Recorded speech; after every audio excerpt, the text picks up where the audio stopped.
Hi my dear students, welcome to Bosco Campus Vision. This is Asha SP from Department of Commerce. We are on the second module of Goods and Service Tax and Customs Duty Law and Practice. We are dealing with the portion Basic Concepts of GST. So in the last class we have discussed what are the different types of GST, that is CGST, SGST, IGST, then UTGST and IGST on imports.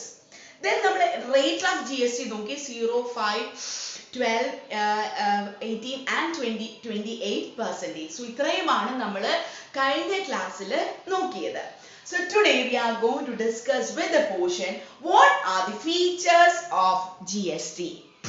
So we all know what do you mean by GST. GST is a consumption based tax അല്ലേ, അതായത് tax പിരമിഡിങ്ങും tax കസ്കേഡിങ്ങും എല്ലാം avoid ചെയ്തുകൊണ്ട് government introduce ചെയ്തൊരു പുതിയ tax സിസ്റ്റത്തിനെയാണ് നമ്മൾ GST എന്ന് വിളിക്കുന്നത്. So why it is known as a consumption based tax?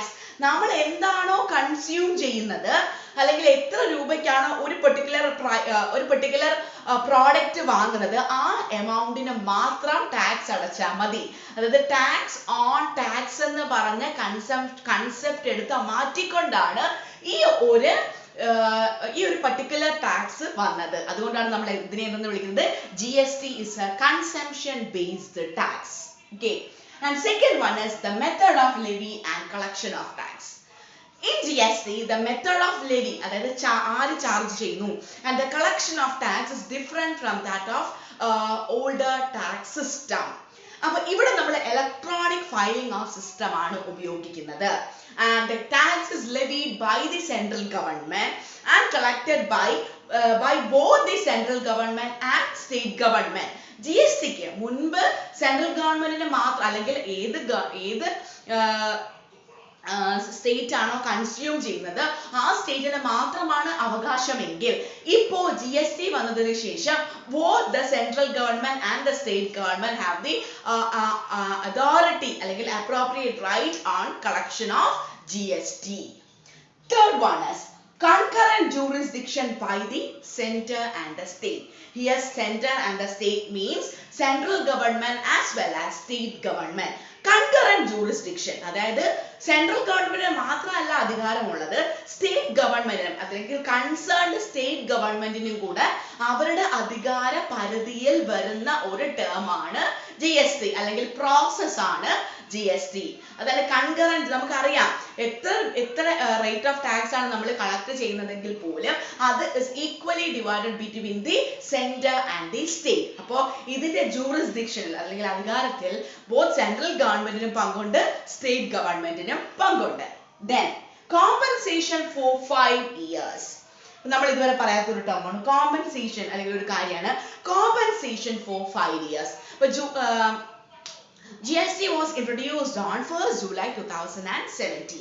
Okay, 2017 ലാണ് GST introduce ചെയ്തത്. അപ്പോൾ but GST introduce ചെയ്തതിന് ശേഷം എന്തെങ്കിലും നഷ്ടം ഉടമകൾക്ക് അല്ലെങ്കിൽ റീറ്റെയിലേഴ്സിനോ അല്ലെങ്കിൽ ഹോൾസെയിലേഴ്സിനോ ഉണ്ടാകുവാണെന്നുണ്ടെങ്കിൽ ആ നഷ്ടം നികത്താനുള്ള കോമ്പൻസേഷൻ, അതായത് വരുന്ന GST ഇൻട്രൊഡ്യൂസ് ചെയ്ത് 5 വർഷത്തിനുള്ളിൽ എന്തെങ്കിലും നഷ്ടം ഇവർക്കുണ്ടായാൽ അത് നികത്തേണ്ട ബാധ്യത ഗവൺമെന്റിനുണ്ട്. ഓക്കെ, അപ്പൊ ആദ്യം തന്നെ ഗവൺമെന്റ് ഇങ്ങനൊരു ഉടമ്പടി വെച്ചതിന് ശേഷമാണ് ഈ GST എന്ന് പറഞ്ഞൊരു കാര്യം ഇൻട്രൊഡ്യൂസ് ചെയ്തത്. അപ്പൊ അതാണ് ഈ കോമ്പൻസേഷൻ ഫോർ 5 years. അത് ഇൻട്രൊഡ്യൂസ് ചെയ്തു. ഓഫ് കോഴ്സ് ഒരു പർട്ടിക്കുലർ കാര്യം ഇൻട്രൊഡ്യൂസ് ചെയ്തതിന് ശേഷം നമുക്ക് ഉടൻ തന്നെ ലാഭം ഉണ്ടാവണമെന്നില്ല. there are some losses. അപ്പൊ ഇങ്ങനെ എന്തെങ്കിലും ലോസ് ഇവർക്ക് ഉണ്ടായാൽ ആ ലോസ് മെയിൻറ്റെയിൻ ചെയ്യേണ്ട ഉത്തരവാദിത്തം ആർക്കാണ്? ദി സെൻട്രൽ ഗവൺമെന്റ് അല്ലെങ്കിൽ കൺസേൺഡ് ഗവൺമെന്റ്. അതുകൊണ്ടാണ് നമ്മൾ അതിനെ കോമ്പൻസേഷൻ ഫോർ 5 years എന്നുള്ളൊരു ഫീച്ചറും കൂടി ഇതിനകത്ത് ആഡ് ചെയ്തത്. Then zero rated supply to SEEZ. എന്താണ് SEEZ? Special Economic Zone. Zero rated supply, അതായത് സ്പെഷ്യൽ എക്കണോമിക് സോൺസിലോട്ട് ഇമ്പോർട്ട് ചെയ്യുന്നതും അല്ലെങ്കിൽ എക്സ്പോർട്ട് ചെയ്യുന്ന ഐറ്റത്തിന് GST ആപ്ലിക്കബിൾ അല്ല. അതിനെയാണ് നമ്മൾ എന്തെന്ന് വിളിക്കുന്നത്? Zero rated supply. Okay. Special economic zones നമുക്കറിയാം, ഒരു ഇൻഡസ്ട്രിയൽ ഏരിയ ഒരുപാട് കൂടുതലുള്ള ഏരിയ ആണ് നമ്മൾ സ്പെഷ്യൽ എക്കണോമിക് സോൺസ് എന്ന് വിളിക്കുന്നത്. അവിടെ ഒരുപാട് ടാക്സ് ബെനിഫിറ്റ്സുകൾ ഉണ്ടാകും. അപ്പൊ ഈ ടാക്സ് ബെനിഫിറ്റ്സ് ഇവർക്ക് ഉണ്ടായിട്ടുണ്ട്. അപ്പൊ ഈ ടാക്സ് ബെനിഫിറ്റ്സ് കിട്ടുന്നതോടൊപ്പം കൂടെ സെൻട്രൽ ഗവൺമെന്റ് പറഞ്ഞ ഒരു എന്താ പറയുക സിസ്റ്റമാണ് സീറോ റേറ്റഡ് സപ്ലൈ. അതായത് സ്പെഷ്യൽ എക്കണോമിക് സോൺസിലുള്ള ഇൻഡസ്ട്രീസിന് there is no GST for exports അല്ലെങ്കിൽ for supply of goods and services. Are you clear? Then electronic filing of return and payment of tax. Of course, this is one of the most important advantage of GST. Through electronic filing of return, income tax in both e-filing ഇപ്പോഴാണ് recent ആയിട്ടാണ് e-filing വന്നത്. But GST introduce ചെയ്തത് തന്നെ through e-ഫയലിംഗിലൂടെ തന്നെയാണ്. അപ്പോൾ the concerned person അല്ലെങ്കിൽ അയാളെ നമ്മൾ രജിസ്റ്റേർഡ് പേഴ്സൺ എന്നാണ് വിളിക്കുന്നത്. ആരാണോ GST രജിസ്റ്റർ ചെയ്തത് അയാളെ നമ്മൾ രജിസ്റ്റേർഡ് പേഴ്സൺ എന്നാണ് വിളിക്കുന്നത്. അപ്പൊ ഇനി അങ്ങോട്ട് പോകുമ്പോൾ നമ്മളത് ഡീറ്റെയിൽ ആയിട്ട് പഠിക്കും. ആ രജിസ്റ്റേർഡ് പേഴ്സണ് എന്താണ് electronic filing of return and payment of tax ആണ് എവിടെ ചെയ്യുന്നത്? GSTയിൽ ചെയ്യുന്നത്. അപ്പൊ അവർക്ക് ഓരോ മാസവും റിട്ടേൺ, ഇപ്പം ഓരോ ഇൻവോയ്സസ് ഉണ്ട്, നമുക്ക് റിട്ടേൺ പഠിക്കുമ്പോൾ കൂടുതലായിട്ട് പഠിക്കാം. റിട്ടേൺ അയാൾക്ക് എല്ലാ മാസവും അയാൾ എത്ര GST പിടിച്ചിട്ടുണ്ട്, ഗവൺമെന്റ് പിടിച്ചിട്ടുണ്ടെന്ന് അറിയാനുള്ള സിസ്റ്റം ഈ ഇലക്ട്രോണിക് ഫയലിംഗിൽ അവൈലബിൾ ആണ്. Okay. Then center state settlement of account. Here center state means നമ്മളത് ഓൾറെഡി നോക്കിയതാണ്. The amount of taxes apportioned between the central government and the state government. Then self assessment. What is self assessment? നമ്മൾ types of assessment ൽ പഠിക്കുന്ന income tax types of assessment ൽ പഠിക്കുന്ന ഒരു term ആണ് self assessment. Assessment which is done by the taxpayer himself is known as self assessment. Assessment means the computation of total income as well as tax liability. അപ്പോൾ ഇവിടെ self assessment എന്ന് പറഞ്ഞ ഒരു option GST യിലുണ്ട്.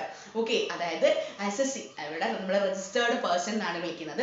ആ registered person തന്നെ income compute ചെയ്ത് return file ചെയ്ത് tax അടയ്ക്കാവുന്ന ഒരു സിസ്റ്റമാണ് ഈ സെൽഫ് അസസ്മെന്റിൽ GST നമുക്ക് തരുന്നത്.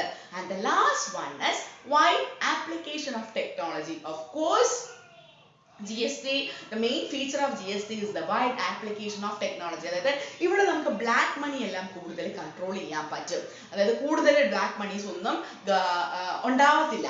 ബിക്കോസ് ടെക്നോളജിയുടെ കടന്നുകയറ്റം കൊണ്ടാണത്. അപ്പം മുമ്പാണ് ടാക്സ് ഇവേഷൻ എല്ലാം കൂടുതൽ വന്നത്.